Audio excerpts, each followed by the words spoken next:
I am walking through Bennington, Vermont, cute little town, on my way to the bus station, and my hike has turned into a hopscotch hike instead of a leapfrog. I have really been struggling with being alone or meeting new people and watching them pass me by, and I'm really getting worried about getting to Maine on time. So I decided to jump ahead to Hanover and meet my friend Mudbug, and we're going to do the Whites in Maine together, and then I'll come back and finish Vermont and the other areas where I've jumped. It has really been a bit of a challenge for me to come to terms with the fact that I'm just a super slow hiker, and with the unplanned zeros and time off on my feet and that sort of thing, the clock is working against me. So I'm actually very excited about seeing Mudbug again and making the trek through the Whites with a hiking buddy. So that will be good, and although I hate to have to come back and do additional miles to fill in the gaps, it's something I need to do to make sure I get the hike done. And it's really not that I don't want to hike the miles. I actually really do want to hike the miles. I hate that I've had to jump around so much, but I just, man, if I had it to do over again, there's some things I'd change. I would probably just skip the Georgia jump start and start at Springer with everybody else and go north and start much faster.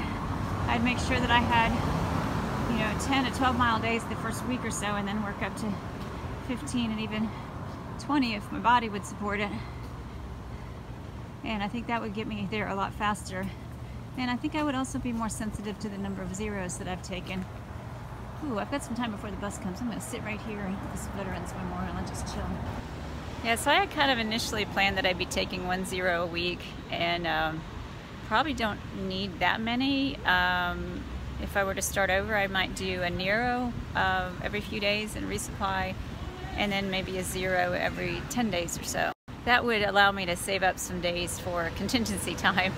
I did have the one trip home planned ahead of time. I didn't know what the dates were going to be, but yeah, I planned that, although I was thinking it might be 2 or 3 days, and it turned into 5 days with travel time. And I also did not anticipate my mom's surgery and going home for that, so that was another 6 days. Plus the other zeros I had when the doctors recommended taking time off at my feet for a couple days. I listened to them. In hindsight, I probably wouldn't have. I'm pretty dubious at this point of the advice of urgent care doctors, particularly if they're not hikers themselves. They just don't understand the challenges that hikers have, and yeah, I'm a little bit sour on that right now. So spend all that money, and yeah, they just tell you to use the rice method, which I've already been doing. So when they're telling you to do something that you've already been doing, and they just kind of look at you like, I don't have any other answers for you, you kind of wonder what you're spending money on. So sorry to the medical professionals out there, but I'm just frustrated with not getting better answers and not getting better help when I needed it to get my feet in shape. So I'm still struggling through with that, and I know that if I were to do it over again, I would definitely still have some of those challenges, whether it's feet, knees, back, whatever. Everybody's got some pain, but I don't think I would take as much time off to rest unless it was very clear, like, oh, you've sprained an ankle or broken a foot or something like that. I think if it was just pain without a very specific diagnosis, then I would just keep muddling through, which is kind of what I've had to do, even although I've taken the time off when it was recommended. It hasn't helped, and so then I end up going back and hiking with pain. So I don't know that it would really benefit me to take the time off. Yeah, so that's where I am with that as far as pain issues. But learning to resupply more frequently, I think, would help have less weight in my pack. So I'd probably try to do the 2 to 3 day resupply as often as I could, just bump into town, get my stuff and move on, or do a Nero, sleep in a bed, and go on that way. So those are a few things that I would change. I'm sure once I'm done, I'll have some better advice as far as things I could do differently. But that's where I'm at right now.